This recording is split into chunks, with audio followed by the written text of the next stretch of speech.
잠시 기도하겠습니다. 하나님 감사 영광을 주님께 올려드립니다. 하나님 심겨진 말씀이 우리의 심령 가운데 각인되어서 30배, 60배, 100배의 결실을 맺기를 원합니다. 하나님 사람의 모습은 감춰주시고 주님의 이름만이 영광 받으시기를 원합니다. 예수님의 이름으로 기도드립니다. 아멘. 오늘 말씀은 에스겔서를 중심으로 여러분과 함께 나누도록 하겠습니다. 여러분 그 에스겔서 1장에 있는 말씀을 이렇게 보시면요, 에스겔이라는 그 의미가 무슨 의미냐 하면 하나님이 강하게 하신다, 혹은 하나님이 힘을 주시다라는 뜻입니다. 이 에스겔의 이름처럼 하나님이 우리에게 힘을 주실 줄 믿습니다. 하나님이 강하게 하신다, 하나님이 힘을 주신다. 우리 1장 1절에서부터 이렇게 보시면 1장 1절에서부터 3절에 이렇게 보시면 30째 해 넷째 달 초다스에 내가 그발 강가에 사로잡힌 자 중에 있을 때 하늘이 열리며 하나님의 모습이 내게 보이니. 그래서 이 그발 강가라는 지역에 있었습니다. 지금의 바벨론 포로 상태에서 바벨론 지역에 있는 강가가 바로 그발 강가입니다. 여러분 이 그발 강가에 대한 이 말씀이 또 어디에 나오냐면요, 그 시편 137편에 있는 말씀에 제가 읽을 테니까 그냥 들어보시기 바랍니다. 우리가 바벨론의 여러 강변 거기에 앉아서 시온을 기억하며 울었도다.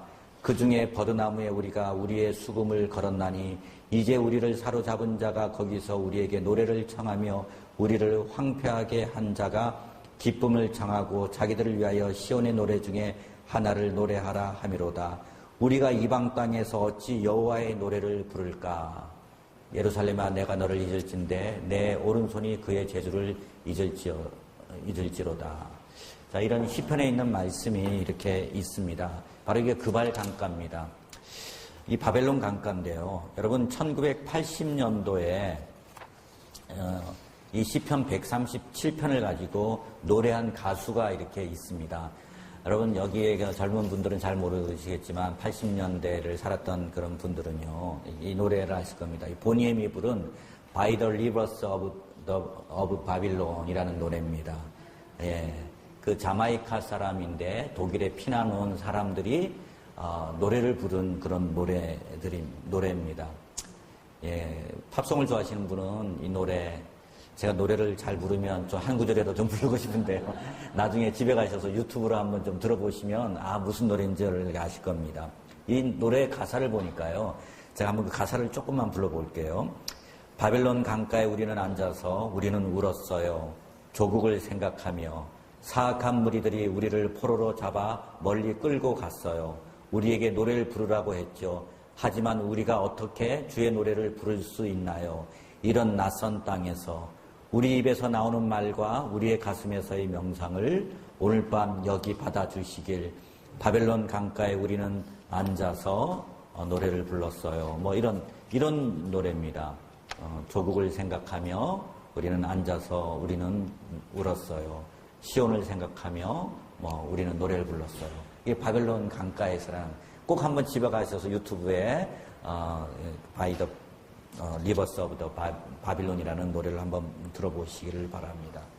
저는 이번 여름에 이 강의도 준비를 했지만 7, 8월 달에 이 에스겔서를 참 묵상을 많이 했습니다. 특별히 이 36장, 37장을 중심으로 묵상을 참 많이 했고요. 또 에스겔이라는 이 의미처럼 하나님만이 우리를 강하게 하실 수 있다. 네, 이 생각을 하면서 특별히 이 말씀을 많이 묵상을 했습니다. 여기서 보시면은요, 그발 강가에 사로잡혀서 하늘이 열리며 하나님의 모습이 내게 보이니 여호야긴 왕이 사로잡힌 지 5년 그달 초다세라 갈대아 땅 그발강 강가에서 여호와의 말씀이 부시 아들 제사장 나 에스겔에 특별히 임하고 여호와의 권능이 내 위에 있으니라. 자, 여러분 한번 그 3절에 보시면 한번 질문을 한번 해보도록 하겠습니다. 자, 에스겔은 제사장이었습니다. 그럼 여기서 보면 에스겔 선지자 제사장의 그 아버지의 이름은 무엇인가요? 이렇게 예, 부시. 부시 대통령이 아니고요. 이렇게 부시입니다. 부시. 잊어버리지 않겠죠. 아버지의 이름이 부시고 제사장이었습니다. 그 에스겔에게 특별히 하나님의 말씀이 임했다 말씀하셨습니다. 여러분, 하나님의 말씀이 이 미스바 킹덤 미션 스쿨에서 하나님의 말씀이 특별히 여러분에게 임하시기를, 여러분과 저에게 임하기를 간절히 소망합니다. 예. 그리고 여호와의 권능이 내 위에 있으니라. 여러분, 권능이라는 것은 권능이라는 뜻이 그렇지 않습니까? 권자가 권세의 권자, 오소리티가 있고요. 그 다음에 능자는 능력이라는 파워가 있습니다. 권능이라는 것은 하나님의 권세와 하나님의 능력을 의미합니다. 이 에스겔 선지자에게 하나님의 권능이 임하였습니다. 근데 이 원어상으로 볼 때 이 권능이라는 뜻이 무엇이냐면 손이라는 뜻입니다. 손. 그러니까 권능이 임했다라는 것은 여호와의 손이 임하였다라는 말씀입니다. 여호와의 손이 임하여서 주님이 직접 안수를 하실 수도 있고요. 여호와의 그 임재가 임한 것을 말하는 것이죠.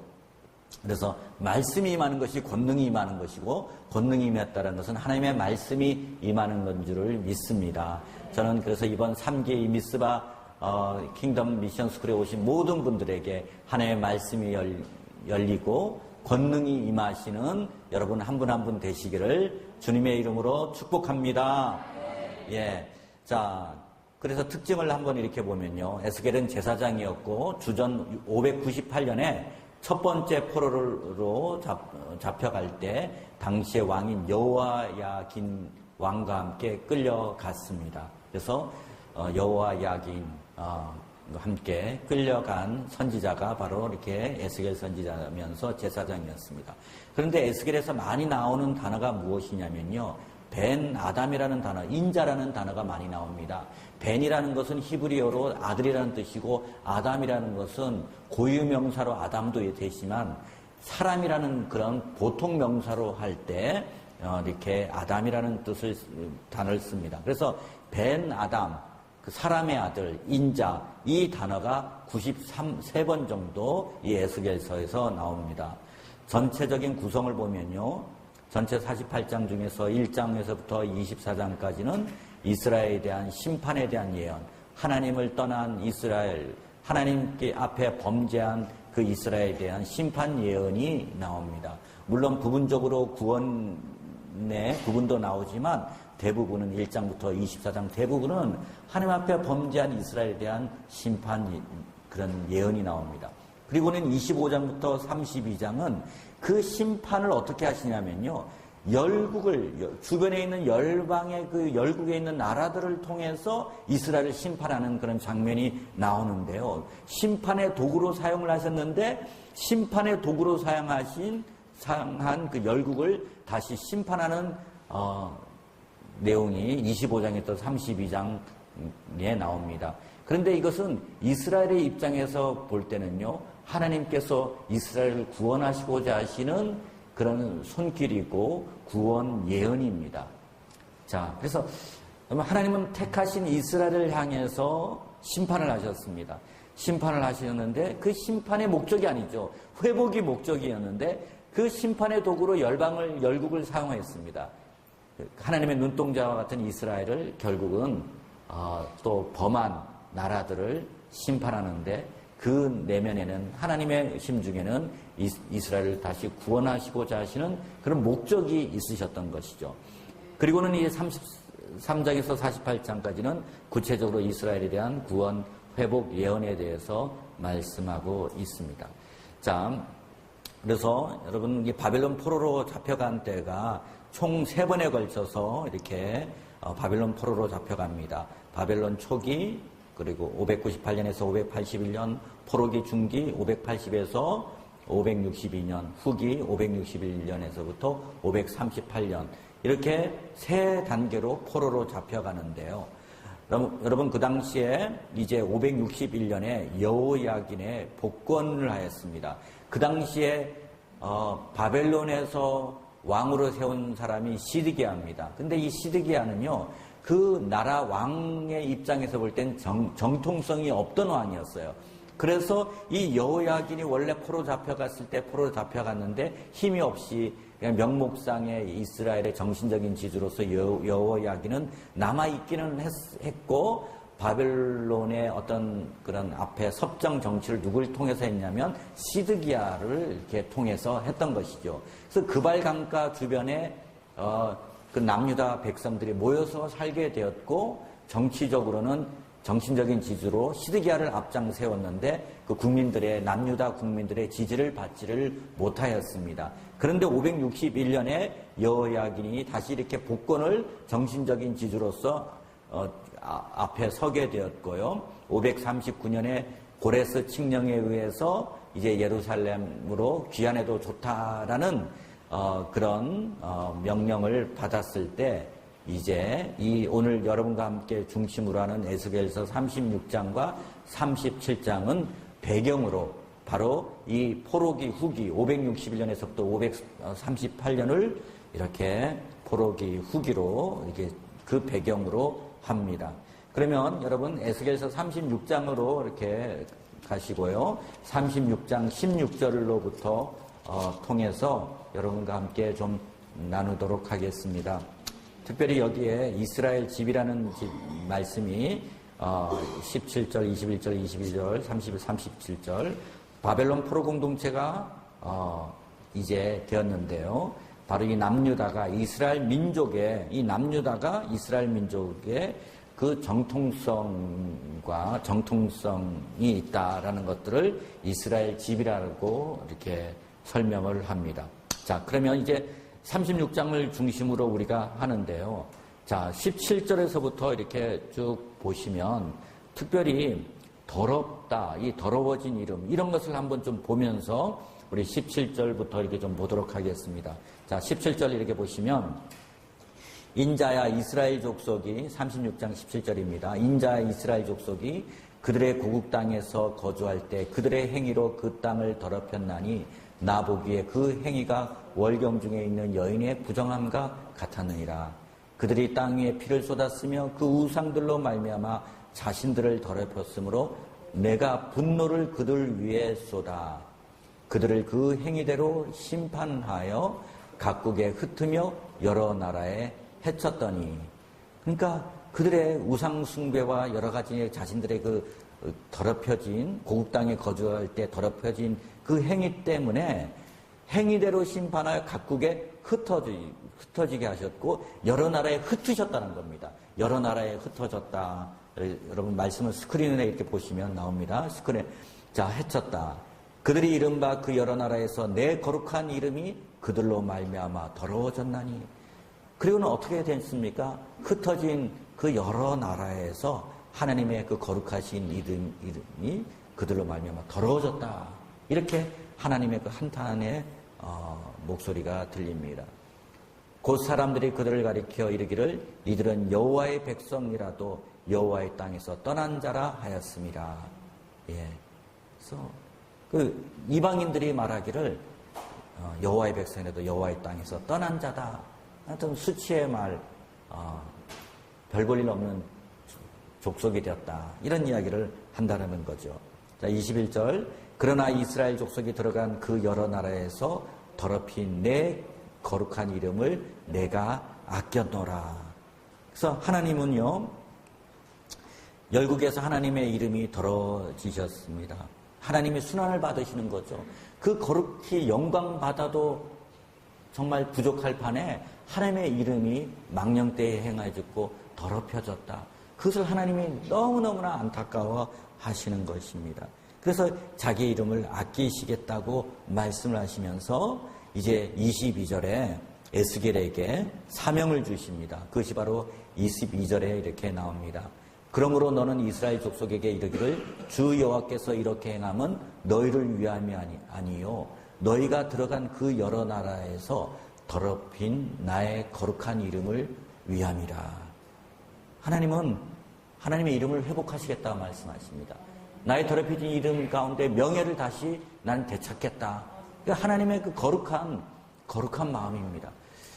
여러분, 아버지의 이름이 다시 명예를 찾으면 결국 누가 명예를 찾게 되는 것입니까? 아버지 이름이 명예를 찾으면 자식의 이름이 또한 명예를 되찾게 되는 것이고 존귀받게 되는 것입니다. 그러면서 22절에 이렇게 보면 말씀을 선포하라고 말씀하십니다. 이렇게 행하면 너희를 위함이 아니요 너희가 들어간 여러 나라에서 더럽힌 나의 거룩한 이름을 위함이라. 그래서 22절에 전반부에 너는 이스라엘 족속에게 이르기를 주 여호와께서 이같이 말씀하시기를. 그래서 말씀을 선포하라고 말씀하시면서요. 이제 23절에 이렇게 보시면 같이 한번 읽어볼까요? 여러 나라 가운데 더럽힌 이름 곧 너희가 그들 가운데 더럽힌 나의 큰 이름을 내가 거룩하게 할지라. 내가 그들의 눈앞에서 너희로 말미암아 나의 거룩함을 나타내리니 내가 여호와인 줄 너희 여러 사람이 알리라. 주 여호와의 말씀이니라. 그래서 이제 보시면 더럽혀진 하나님의 이름을 회복을 위해서 일하시겠다고 말씀하시고 여러 나라 사람이 알게 될 것이다. 내가 하나님인 줄 알게 될 것이다. 하나님이 권능의 하나님이고 하나님이 누구인가를 바로 이 바벨론 사람들도 알고 열국에 있는 사람들이 알게 될 것이다 라고 말씀하시면서 열국 사람이 나를 여호와인 줄을 알게 될 것이다. 자, 그러면서 28절을 한번 말씀을 이렇게 보시면요. 자, 28절에 이제 땅을 회복시켜 주시겠다고 말씀을 하시면서 그 언약에 이렇게 공식이 나오는데요. 그들은 나에게 백성이 되고 나는 그들에게 하나님이 될 것이다 라는 언약을 체결할 때 꼭 이 말씀이 나옵니다. 출애굽할 때 애굽에서 나올 때도 하나님께서 이 말씀을 하셨고요. 아브라함과 이삭과 야곱을 할 때도 나는 너의 하나님이고 너는 나의 백성이다. 출애굽에도 했던 말씀을 이젠 바벨론을 하기 전에 하나님이 약속을 하십니다. 그들은 나에게 백성이 되고 나는 그들의 하나님이 될 것이다 라고 말씀을 하십니다. 그러면서 여러분 24절에서부터 우리가 읽진 않았습니다만 24절부터 28절까지 하나님이 이제 구체적으로 어떻게 구원하시는지에 대한 구원의 방법이 나오고요. 그 다음에 구원받은 결과가 어떻게 될 것인가가 29절에서부터 39절 구원받은 이스라엘이 어떻게 될 것인가에 대한 말씀이 이렇게 나옵니다. 자 그러면 구원 사역을 어떻게 하시는지 24절부터 한번 보도록 하겠습니다.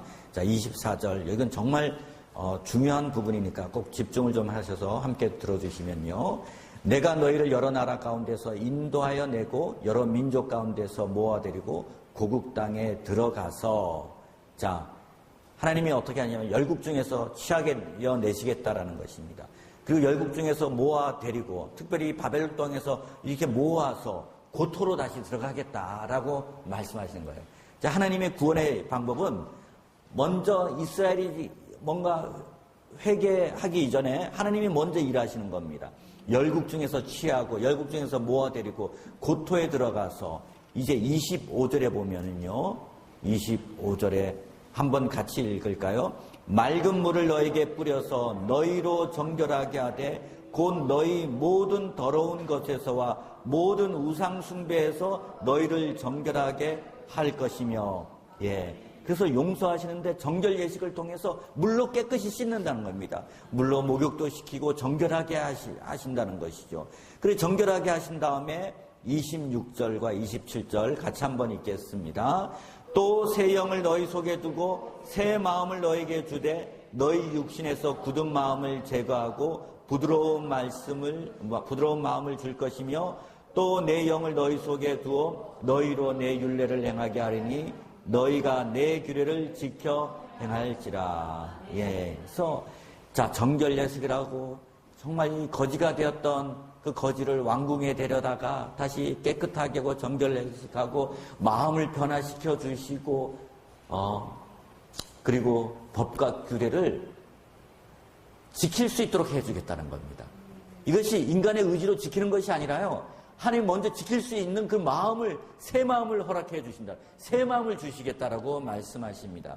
그러면서 28절에 열주의 그 준 땅에서 거하게 하고 너희가 거주하면서 내 백성이 되고 나는 너희 하나님이 되리라. 이렇게 말씀해 주십니다.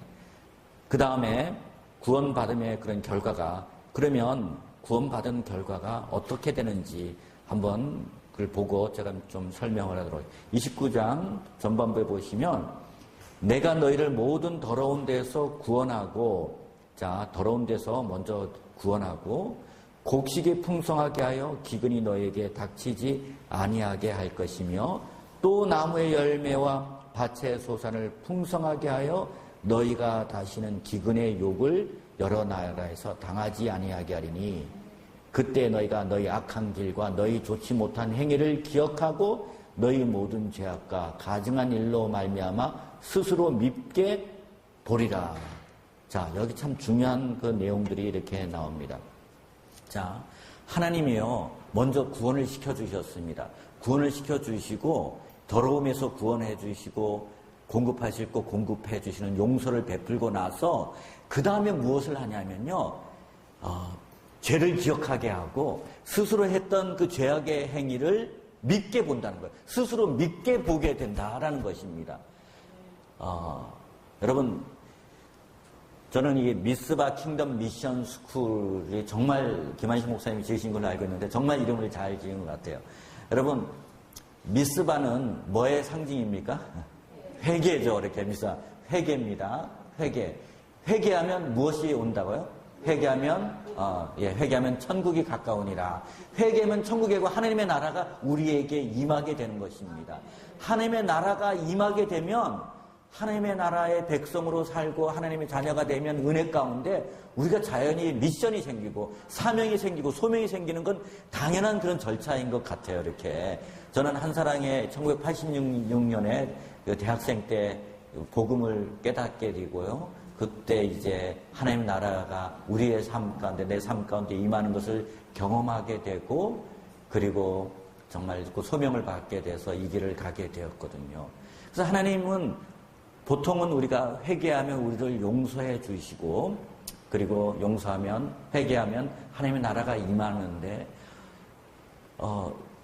그럴 때도 대부분이지만요. 저희 복음이 무엇인가를 깨달으면 하나님이 여러분 돌아온 탕자를 생각해 보세요.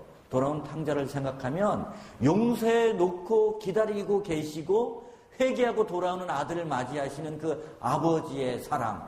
저는 그 하나님의 사랑, 내가 회개하는 어떤 것을 하기 이전에 먼저 용서하고 기다리시는 그 아버지의 그 사랑을 이렇게 보게 됩니다. 제가 이게 나이가 들어가면서 자녀를 키우면서요, 자식을 키우기 전과 후가 많이 틀려지더라고요. 이렇게 자식이 속색일 때, 여러분 아버지됨이라는 건 뭡니까? 기다려주고 용서하고 기다리는 거예요. 사역도 마찬가지예요. 제가 목회를 하지 않고 이렇게 직접 목양을 하거나 제자호를 시키지 않을 때는요, 그 목사님이나 또 우리 리더들의 이해가 되지 않아요. 근데 점점 사역을 하고 아버지됨이라는 건요, 인내하는 거고 용서하며 기다리는 것이 오히려 그 시간이 더 긴 것 같아요. 그래서 요즘 점점 제 고백하는 것은 주님, 나는 할 수가 없습니다. 기다릴 수밖에 없습니다. 저 한 영혼이 정말 돌이키기를 기다릴 수밖에 없습니다라는 아버지됨, 그 하나님 아버지의 마음을 조금씩 정말 느껴가는 것이 더 배워가는 것. 여러분 마치 저만 그러는 것 같은데 여러분 자녀 안 키우세요? 여러분도 그러시죠? 여러분 다 자녀를 키워보시면 그런 아버지의 마음, 어머니의 마음 다 있으실 줄 믿습니다. 그래서 저는 오늘도 갑자기 와서 또 생각했는데 미스바 킹덤 미션 스쿨에 앞에 하나가 더 붙어야 돼요. 이렇게 뭘 붙였으면 좋겠습니까? 이렇게 예. 저는 뭐라고 그러냐면 한사랑 미스바 킹덤 미션 스쿨의 정답이에요. 예. 왜 그러냐면 한사랑이라는 뜻이 하나님의 사랑, 큰 사랑이거든요. 하나님의 사랑, 큰 사랑은 용서의 사랑이에요. 이렇게 용서가 있을 때 여러분 우리가 회개할 마음을 먼저 갖고서 하나님 우리를 회개했기 때문에 하나님이 받아주신 것이 아니라 하나님이 우리를 사랑하고 그 하나님의 사랑으로 용서해 주셨기 때문에 우리가 회개하는 마음이 생겨난 것이에요. 나의 죄가 내가 과거에 했던 죄가 밉게 보이는 거예요. 이렇게. 그래서 하나님의 사랑, 한사랑 미스바. 그때 하나님의 용서, 하나님의 사랑의 그 용서가 있고, 그런 다음에 내가 회개의 마음이 들고, 그리고는 하나님의 나라가 우리의 삶 가운데, 우리의 공동체에 임하게 되고, 그런 다음에 이제 하나님의 소명을 깨닫게 되는 것. 저는 이것이 순서가 아닌가, 저는 오늘 앉으면서, 기도하면서 그런 생각을 하게 되었습니다. 그래서 믿게 된다는 거예요. 자, 보시면 31절에 다시 한번 보시면, 그때 너희가 너희 악한 길과 너희 좋지 못한 행위를 기억하고 너희 모든 죄악과 가증한 일로 말미암아 스스로 밉게 보리라. 예. 자, 이런 것이 보시면 다시 그 페이지 2페이지를 이렇게 보시면, 자, 하나님이 귀환을 먼저 열국 중에서 취하여내고 열국 중에서 모아드리고 고토에 들어가서 회복을 먼저 주셨습니다. 그러는 정결 예식과 정결케 하심으로 용서를 하셨습니다. 용서하시고 새 마음을 주셨습니다. 마음을 변화시켜 주시고 법과 규례를 그 감동으로 지키게 하시고 열죄 준 땅에서 하나님은 언약을 다시 한번 선포를 했습니다. 인간의 어떤 남유다가 뭔가 잘나서 행한 것이 아무것도 없어요. 이것은 하나님의 주권적이고 하나님이 주도적으로 하신 그런 사역입니다. 그러면서 용서하셔서 식량을 제공해 주시고 기근이 일어나지 않게 하시고 식량을 풍부하게 해주고 다시 기근이 일어나지 않게 하는 것은 반복을 하고요. 죄를 기억하고 스스로 죄악을 밉게 보는 회개의 역사가 일어나고, 이런 하나님의 죄 용서는 인간의 회개를 촉발시켰습니다. 자, 이런 모든 것이 무엇일까요? 32절에 한번 읽겠습니다. 주 여호와의 말씀이니라. 내가 이렇게 행함은 너희를 위함이 아닌 줄을 너희가 알리라. 이스라엘 족속아 너희 행위로 말미암아 부끄러워하고 한탄할지어다. 예. 자, 내가 이렇게 행하면 너희를 위함이 아닌 줄을 너희가 알리라. 결국 무엇입니까? 하나님의 그 거룩한 이름을 회복시키고자 하시는 하나님의 의도가 담겨져 있습니다. 그러면서 이게 쭉 말씀을 하면서요, 33절부터 좀 보겠습니다. 주 여호와께서 이같이 말씀하셨느니라. 내가 너희를 모든 죄악에서 정결하게 하는 날에 성읍들에 사람이 거주하게 하며 황폐한 것이 건축되게 할 것인즉, 전에는 지나가는 자의 눈에 황폐하게 보이던 그 황폐한 땅이 장차 경작이 될지라. 우리 35절을 부터 좀 읽겠습니다. 사람이 이르기를 이 땅이 황폐하더니 이제는 에덴 동산같이 되었고 황량하고 적막하고 무너진 성읍들에 성벽과 주민이 있다 하리니, 너희 사방에 남은 이방 사람이 나 여호와가 무너진 곳을 건축하며 황폐한 자리에 심은 줄을 알리라. 나 여호와가 말하였으니 이루리라. 예, 여기까지 하고요. 자, 여러분, 황폐하던 땅이 어떻게 되었다고요? 에덴 동산 같이 되었다. 에덴 동산 같이 되었다. 여러분, 지난 7월에서 8월에까지 걸쳤나요? 8월에 가셨나요? 미스바 다녀오셨잖아요. 6월달, 7월달 가셨잖아요. 예, 이스라엘 다녀오셨잖아요. 여러분, 그 황폐했던 그 땅이, AD 70년에 멸망했던 땅이, 여러분 가보시니까 어떠세요? 가보신 분. 정말 얼마나 사람이 살만한 그 사막에, 저도 제일 처음에 간 때가 김한식 목사님과 함께 모시고 1995년에 제가 목사님이랑 그때 티쿤 회의에 참석을 했는데요. 우리 김한식 목사님이 제가 가서 놀란 게 뭐냐면요, 그 사막에 아주 얇은 그 파이프 같은, 그 수도에 쓰는 파이프 같은 것들이 다 연결이 되어서 그게 바늘구멍만한 구멍이 뚫리고 거기에 물이 나오게 해서 그 나무들이 자라게 하는 그 모습을 보게 되었습니다. 그게 벌써 95년이니까 꽤 오래된 세월이 지났네요. 여러분, 하나님이 에덴 동산 같이 정말 실증적으로 지금 보여주고 있는 그런 모습을 우리는 이스라엘 땅을 통해서 보게 됩니다. 자, 그러면서 에덴 동산 같이 되고 황폐한 곳이 옥토가 되는 말씀을 통해서요. 자, 37절, 38절 같이 읽겠습니다. 주 여호와께서 이같이 말씀하셨느니라. 그래도 이스라엘 족속이 이같이 자기들에게 이루어 주기를 내게 구하여야 할지라. 내가 그들의 수요를 양떼같이 많아지게 하되 제사 드릴 양떼 곧 예루살렘에 정한 절개 양무리같이 황폐한 성읍을 사람의 때로 채우리라. 그러한즉 그들이 나를 여호와인 줄 알리라 하시니라. 예, 그러면서 37절에 이렇게 보시면 뭐라고 말씀하시면 주여께서 이같이 말씀하시라. 그래도 이스라엘 족속 이같이 자기들에게 이루어주기를 내게 구하할지니라. 자, 이같이 자기들에게 이루어주기를 내게 구하여라. 기도하라는 말씀입니다. 하나님이 자발적으로 하실 수 있지만 우리에게 기도를, 이스라엘 백성에게 기도를 하라고 말씀하십니다. 기도의 응답을 거부해서 이제는 응답하시겠다라고. 여러분, 하나님이 침묵하실 때 우리가 얼마나 답답하겠습니까? 그런데 하나님께서 새 마음을 주시고 마음을 변화시켜 주시고 새 영을 주실 때 이런 회복의 역사가 일어나게 될 줄 믿습니다. 이것이 출발점입니다. 이것이 바로 출발점, 복음의 그 출발점. 하나님의 용서를 먼저 해놓으시고 회개하시는 새 영과 새 언약을 예수 그리스도를 통해서 우리에게 부어주시고 나서 하나님이 그 다음에 하시는 그 역사가 어떤 역사냐 하면 이 37장 1절에서부터 14절에 있는 말씀, 여러분 우리가 잘 아는 말씀인데요. 그 중에 여러분 3절의 말씀을 한번 볼까요? 그가 내게 이르시되 인자야 이 뼈들이 능히 살 수 있겠느냐. 여러분 이 질문을 한번 제가 여러분 한번 거의 물음표는 없지만 한번 물어보시길 바랍니다.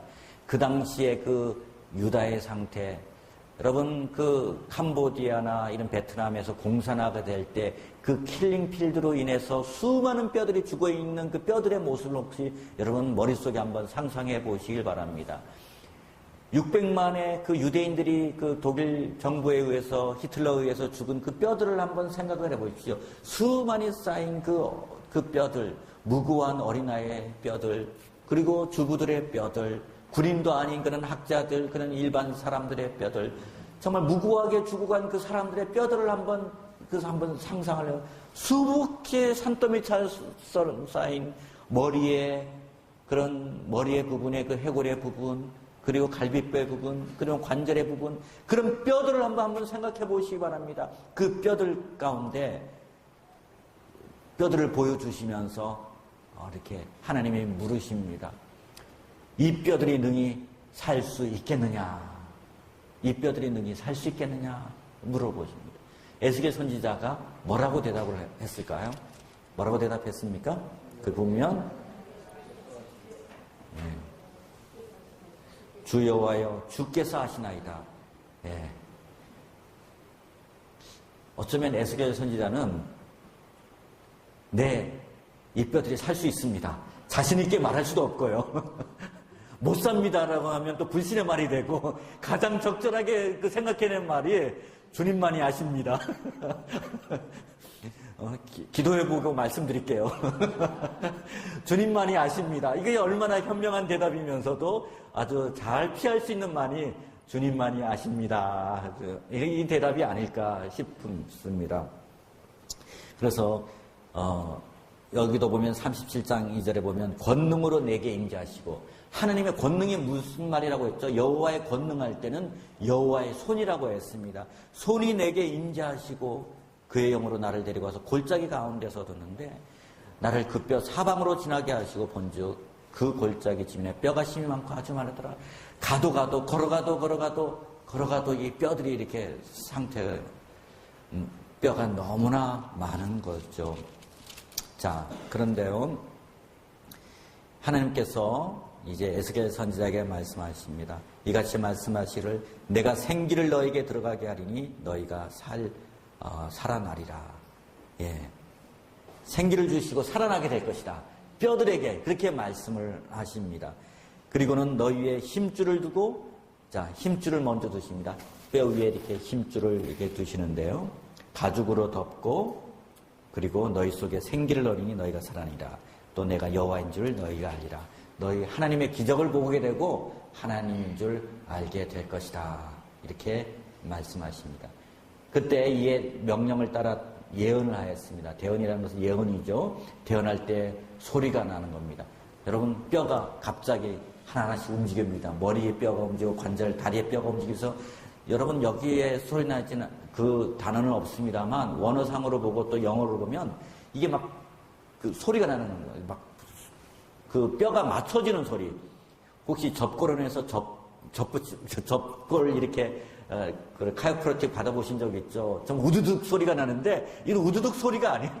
이 뼈들이 맞춰지는 소리. 그것도 하나가 아니고 나중에 큰 군대가 되잖아요. 그러니까 얼마나 큰 소리, 굉음 같은 소리가 막 뼈 맞춰지는 소리가 나는 거예요. 그러면서 이제 힘줄이 이렇게 맞춰지고 그 다음에 살이 입혀지고 그리고 가죽이 입혀지는 그런 것들이 일어나는 거죠. 자, 7절에 보십시오. 이에 내가 명령을 대언하이르되 대언할 때 소리가 나고 움직이며 이 뼈 저 뼈가 들어맞아 뼈들이 서로 연결되더라. 내가 보니 그 뼈에 힘줄이 생기고 살이 오르며 그 위에 가죽이 덮이나 그 속에는 생기는 없더라. 예. 여러분, 사람이 이 하나님의 생기, 하나님의 생명, 하나님의 스피릿, 영이 없으면 인간은 어떨까요? 이렇게. 살아있으나 성경에서는 죽음에 대해서 몇 가지를 이렇게 정의를 내리는데요. 죽음에 대한 정의를 어떻게 내리냐면요. 영혼과 육체의 분리를 죽음이라고 이렇게 합니다. 영혼과 육체의 죽음. 그리고 하나님을 떠난 인간을 죽었다라고 합니다. 영이 죽었다라고 표현합니다. 저는 요즘 여름에 날씨도 더웠지만요. 지하철에서나 사람들의 모습을 이렇게 지나가면서 걸어가면서 또 지하철에 맞은편에 앉아 있는 사람들의 얼굴을 이렇게 쳐다볼 때가 있어요. 이렇게 또 강남역에 이렇게 걸어갈 때 보면 많은 그 청년들이 걸어가는 모습에 저 중에 정말 살아있는 사람은 어떤가? 정말 하나님의 생명이 있는 자는 어떤 자이고 그렇지 않은 자들은 누구인가? 저분은 정말 복음을 깨닫고 알고 있나? 우리 1강에서도 김한식 목사님 복음에 대해서 말씀하셨지만 그런 생각이 들어요. 지하철 맞은편에 보면 너무나 우리나라의 경제가 이렇게 어렵다 보이고 여러 가지 가장으로서 아버지로서 시리에 빠져 있는 그런 모습, 그런 경제적인 그런 모습도 모습이지만 그 안에 그 하나님의 영이 없는 그 영혼은 어떤 그것은 살아있다거나 살아있지 않는 영혼이다.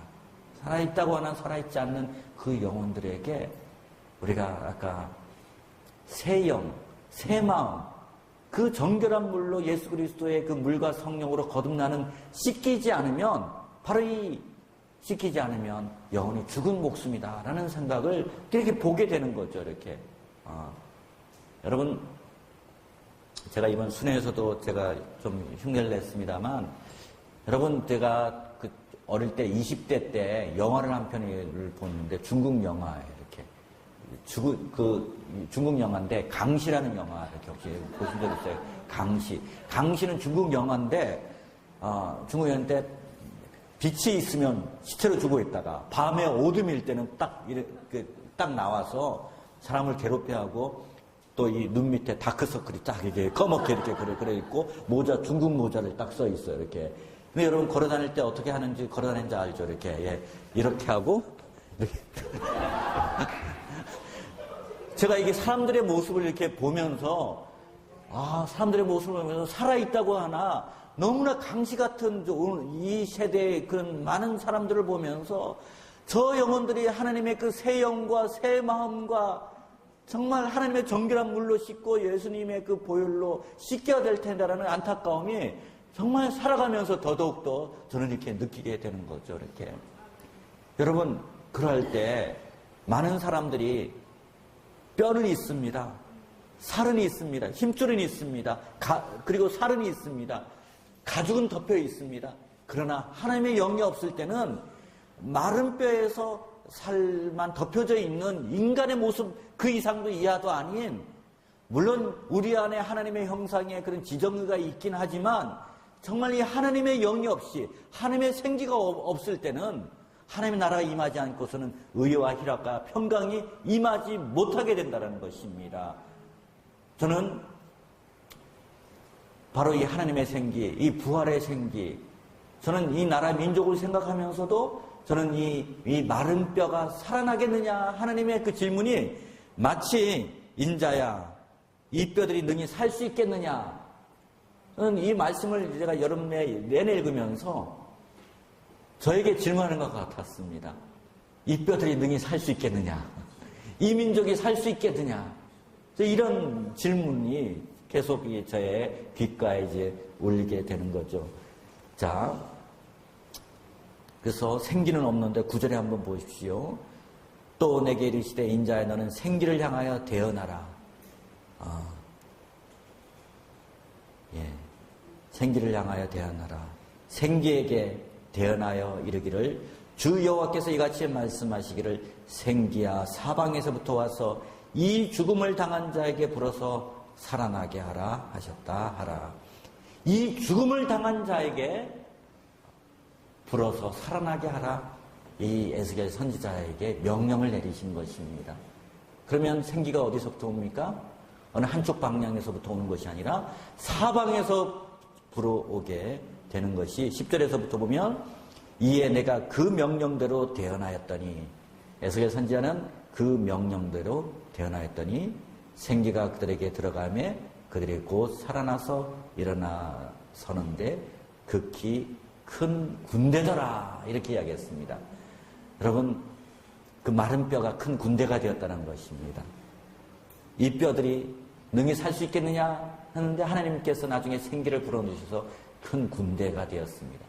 여러분 국군의 날 옛날에 여의도에서 국군의 날 행사 요즘은 이렇게 서울시청 중심으로 해서 이렇게 하는데 그 국군의 날 하는 그런 그 군인들이 얼마나 용맹스러워 보입니까? 그 뼈들이 군대가 되었다라는 사실입니다. 자, 11절에서부터 14절에 이렇게 보시면요. 또 내게 이르시되 인자야 이 뼈들은 이스라엘 온 족속이라 그들이 이르기를 우리의 뼈들이 말랐고 우리의 소망이 없어졌으니 우리는 다 멸절되었다 하느니라. 예. 자, 여러분 보십시오. 뼈들이 말랐고 소망이 없어졌으니 우리는 다 멸절되었다. 이렇게 표현을 하고 있습니다. 그런데 42절에 한번 같이 읽어볼까요?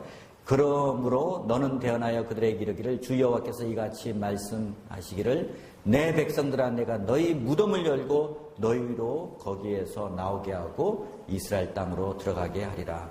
자, 어디서 42절에 보면 너희 무덤을 열고 너희로 거기에서 나오게 하고 42절에 보면 12절에 보면 12절을 좀 펴주세요. 12절 너희 무덤을 열고 너희로 거기에서 나오게 하라.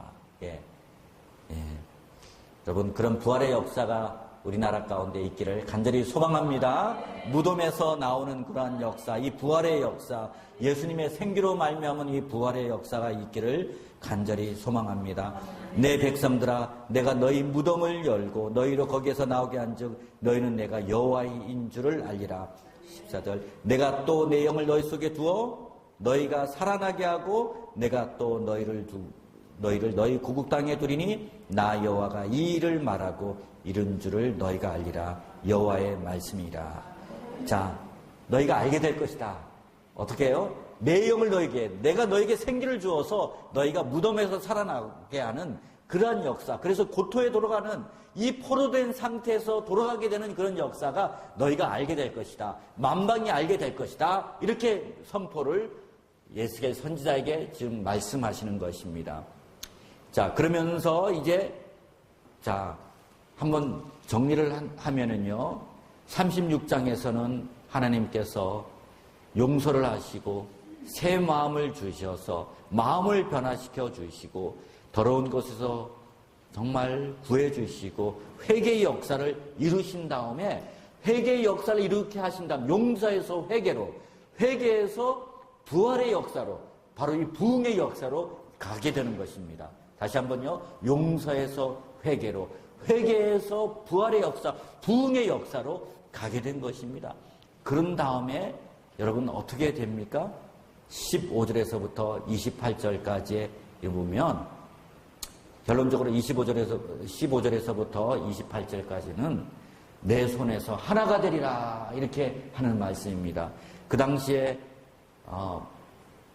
북이스라엘은 아수르에게 멸망이 되었고요. 지금 남유다는 포로된 상태에서 바벨론에 지금 포로된 상태입니다. 자, 15절에 보시면 여호와의 말씀이 또 내게 임하여 이르시되 인자야 너는 막대기 하나를 가져다가 그 위에 유다와 그 짝 이스라엘 자손이라 쓰고, 자, 한번 보십시오. 이것이 제가 여기 펜이 있는데 여기다가 유다라고 이렇게 쓰라고 했어요. 유다와 이스라엘 자손이라고 쓰라 이렇게 하고요. 또 하나 다른 막대를 가져다가 그 위에 에브라임 막대기. 자, 에브라임은 요셉의 둘째 아들로서 그 땅을 분배를 받은 북쪽 지파입니다. 북쪽 지파로서 북이스라엘을 대표하는 거죠. 그 짝 이스라엘 온 족속이라고.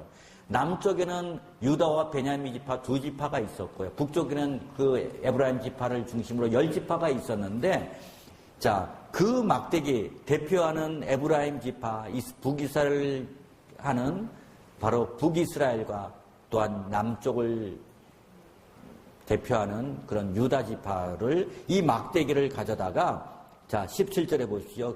그 막대기를 서로 합하여 하나가 되라. 내 손에서 둘이 하나가 되리라. 이렇게 말씀하셨습니다. 내 민족이 내게 대하여 이르기를 이것이 무슨 뜻인지 우리에게 말하지 않게 하거든 너는 곧 이르기를 주 여호와께서 이같이 말씀하시기를 내가 에브라임의 손에 있는 바 요셉과 그 짝 이스라엘 지파들의 막대기를 가져다가, 자, 북쪽 이스라엘 지파들의 막대기를 가져다가 누구의 막대기에 붙이는 겁니까? 유다의 막대기에 붙여서 한 막대기를 되게 한즉 내 손에서 하나가 되게 하리라. 이렇게 말씀을 하시는 것이죠. 예.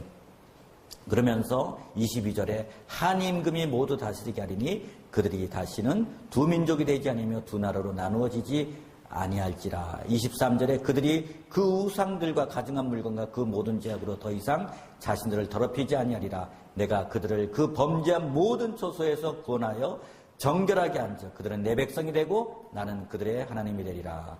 그래서 24절 다윗 왕, 지금은 다윗은 이미 죽은 상태인데 다윗 계보에서 한 왕이 나게 된다.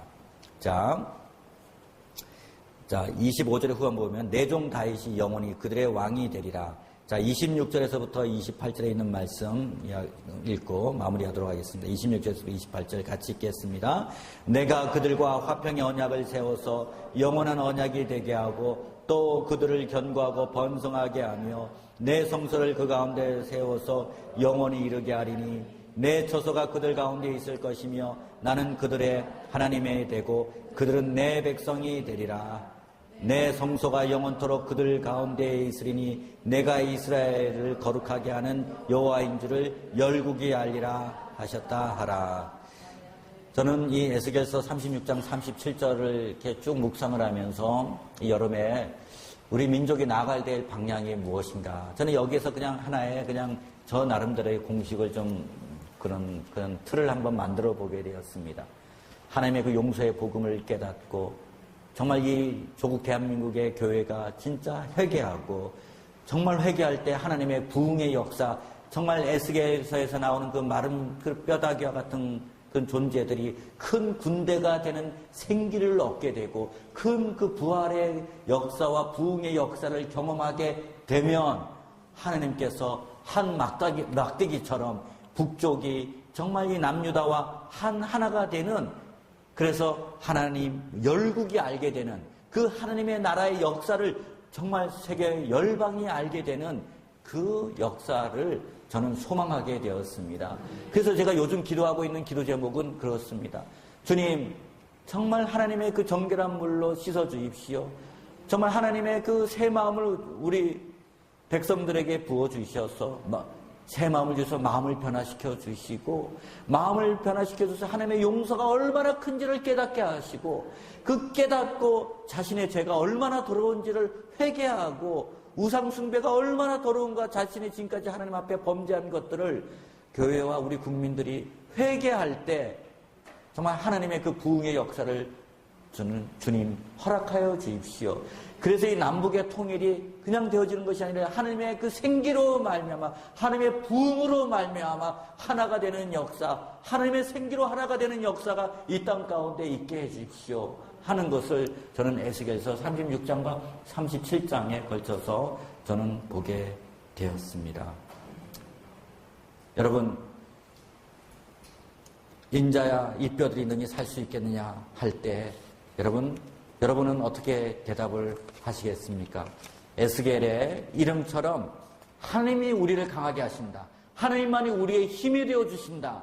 그것을 믿고 우리가 먼저 해야 될 것은 정말 용서의 그 하나님 안에 깊이 들어가시는 한 분 한 분 되시고 회개 가운데 깊이 들어가시고 그런 다음에 주님 마른 뼈와 같은 우리에게 하나님의 생기를 부어 주십시오. 우리 다음 세대들에게 자녀 세대들에게 하나님의 생기를 부어 주십시오. 우리 교회 공동체에 하나님의 생기를 부어 주십시오. 여러분 우리 함께 기도합시다. 우리 이 시간 여러분 각자의 가정과 교회와 이 나라 이 민족을 위해서 우리가 함께 같이 기도해 주셨으면 좋겠습니다. 주님 정말 하나님의 생기를 부어 달라고 우리 한번 하나님의 생기를 생각하며 정말 이 마른 뼈 같은 그런 인생들이 그 하나님의 큰 군대가 되는 역사가 있기를 위해서 여러분 가정과 교회와 또 이 나라 이 민족을 위해서 우리 한번 주여 한번 크게 외치고 한번 간절히 기도하겠습니다. 주여!